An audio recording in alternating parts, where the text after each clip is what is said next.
Joining me now, former campaign manager of the Trump for President campaign, my good friend, also where I do my show in Washington, D.C. at Corey Lewandowski World National Milky Way Galactic Headquarters, right in Washington, D.C., the embassy. We call it the Corey Lewandowski Embassy.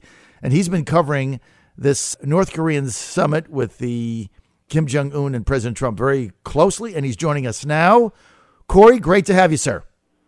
Well, thank you, John. It's great to be with you. And June 14th is going to be a big day. Not only will you be launching in all of those new markets, it's also the president's birthday, it's Flag Day, and the IG report is coming out to talk about what Jim Comey and Andrew McCabe did when they were running the FBI and the liability they will have. So congratulations to you on a big day, June 14th. Happy Flag Day, and I look forward to seeing the IG report. It's going to be a banner day on the 14th.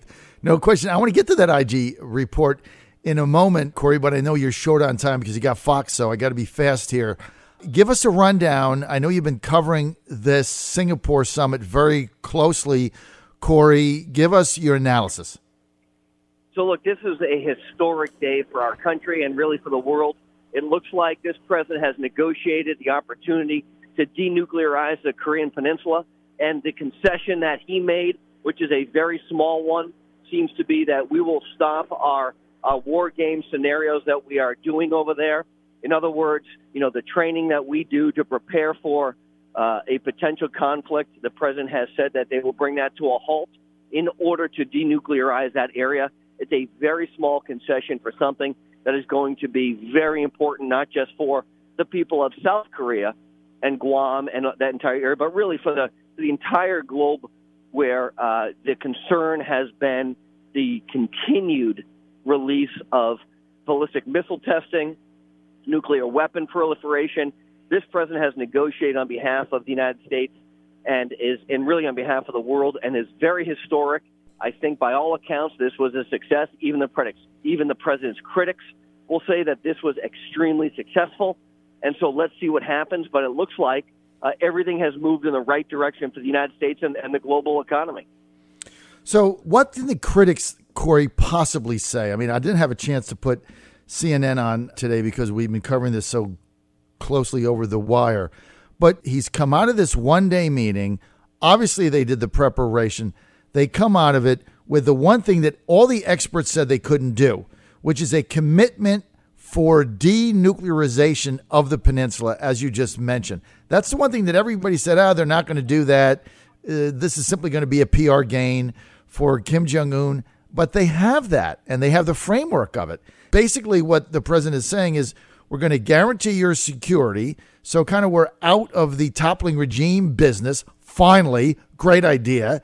And we're going to lift the sanctions, but only after we verify that you've gotten rid of these nukes. What is the criticism possibly going to be now? Well, here's what the criticism is from those on the left who hate this president more than they love our country. The criticism is this president has legitimized Kim Jong-un. He's shaken hands with him. He has given him a platform on the world stage. But look, we are talking about something as historic as when Ronald Reagan sat with Mikhail Gorbachev. We are talking something as historic as when Richard Nixon opened up China, right? This is as historic as that because it is the first time two world leaders of these countries have actually had the opportunity to sit together. And the fact that we have had a maximum pressure campaign on North Korea for all of this time because of what this administration has done has shown that campaign has worked. It has brought North Korea to the table. And what they're saying is, give us some relief, and what we will do is we will denuclearize. That is a success by every account. Right. And the fact that the mainstream media wants to say that the president has legitimized Kim Jong-un, and that's the biggest criticism that they have, is so absurd to me, it doesn't make any sense. Well, it's not only absurd, but it really belittles the fact that they don't have anything because, I mean, he already is legitimate. He's got a nuclear arsenal. So to say he's legitimizing it from a PR standpoint, who cares? I mean, the bottom line is the president's trying to get results. He's not particularly concerned about these optics. Corey, juxtapose the success the president has had here with North Korea in 18 months, 17 months. Juxtapose this to Barack Obama, 8 years in office. How do you make this comparison? John, there is no comparison. You know what the United States did not do? We did not take pallets of cash like we did with the Iran deal and fly it over on C-130s and drop it off and say, hey, we want you to do something with no recourse, right? That's how the previous administration negotiated. What they said was, we will give you literally billions of dollars in cash, and the condition was, hey, you'll try and denuclearize if you think it's okay, and we'll have inspections. What we now know is that the Iranian nuclear deal was a disaster. That's what the previous administration did. This administration, no promise of taxpayer-funded subsidies, no promise of anything other than we will temporarily suspend a program over South Korea that allows us to train with them in case of an incident. And so this president, once again, has shown exactly what he was going to do. He talked about this on the campaign trail. It's a promise made, it's a promise kept, and it costs the taxpayers nothing, and it puts the world in a safer position knowing that Kim Jong-un has said that they will denuclearize the Korean Peninsula and we will bring an end to the Korean War. Think about that just for a minute. What he's been able to do, that is because of the people like Mike Pompeo and his team that have been over there negotiating this, and the president came in. He knew exactly what he wanted. We had all of the cards in our favor, and the president used that leverage to be successful on behalf of the American people. I mean, it's really hard to argue with this, and we've given up nothing. And the president has said, look, until we can get this done and get the details worked out, the sanctions are going to continue unabated. That's what brought him to the table in the first place. You're on the John Fredericks Radio Network, trucking the truth across America. We're with Corey Lewandowski, former campaign manager for the Trump for President campaign. He's now a senior advisor to the Great America Committee Political Action Committee. You can get more information. Go to greatamericacommittee.com. And this is the Political Action Committee, the hard money pack for the Vice President of the United States. greatamericacommittee.com. Also, let me just tell you this. You've got to read Corey's book. It's so great. I've read it 2 times. It's such a fun book. You're not going to be able to put it down. You're going to cry, laugh, and it's funny, but you're going to get a ride through this campaign like you just can't get anywhere else on earth. Let Trump Be Trump by Corey Lewandowski. Let Trump Be Trump by Corey Lewandowski and Dave Bossie. You can get it at your favorite bookstore or Amazon.com. Let Trump Be Trump. And if you get it to my studio, I'll take it over to him. He'll sign it. You're good to go there. Corey, let's talk about, I know you've only got a couple minutes here. You got to take off. Let's talk about the president's trade policies and the fact that we've been screwed by Canada and Germany and Japan and China forever on trade. And all the president has said is, look, if you're so unhappy about our tariffs, take your own tariffs down and we'll all start clean. Nobody's willing to do that. It's like they've been screwing us forever and now they're mad because the party's over. What do you make of this whole thing? John, the piggy bank has now been broken, right? And the president has said, we, the United States, will no longer be your piggy bank. And if you're a world leader from another country that has been screwing the United States for the last 20 years, of course you're angry. But don't forget, you've got a 270% tariff on dairy products going into Canada. Okay, you know what that is? That's not fair for us.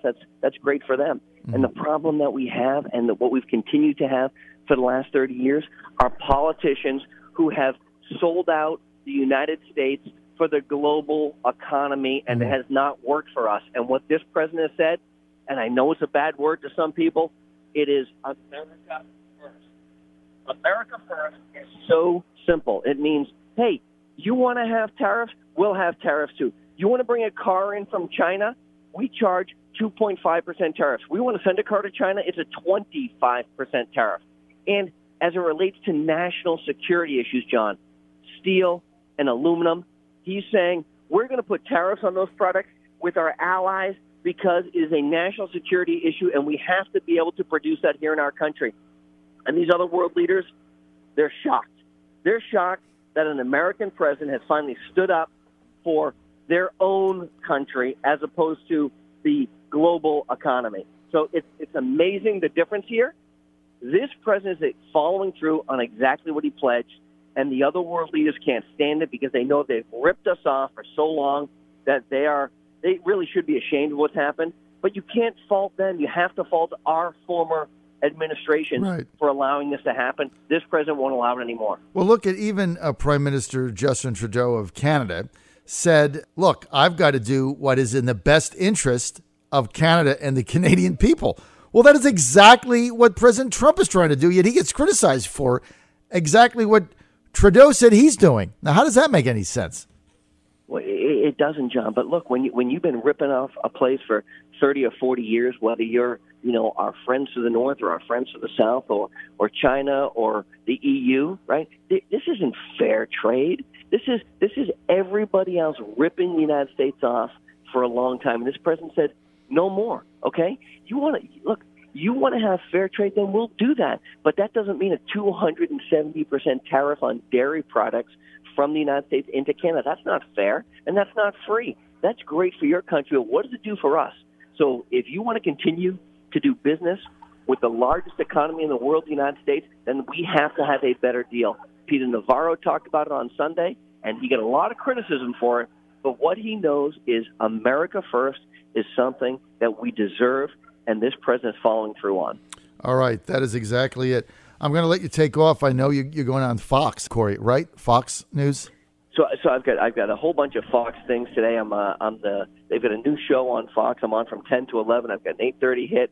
So, John, it's always great to be with you. You know I love being on your show. And today's a big, big news day. And, the president is going to be back here in the U.S. shortly talking about the success that we as a country and the globe have had as it relates to denuclearizing the Korean Peninsula. And it is a big step that should never, ever be diminished in any way. All right. Thanks for being with us. I will see you at our studio tomorrow in D.C. at the Corey Lewandowski Galactic Headquarters of the Milky Way. Hey, Corey, thanks for being with us. Really appreciate you. Thank you so much. Thanks, buy his book, Let Trump Be Trump, your favorite bookstore or Amazon.com.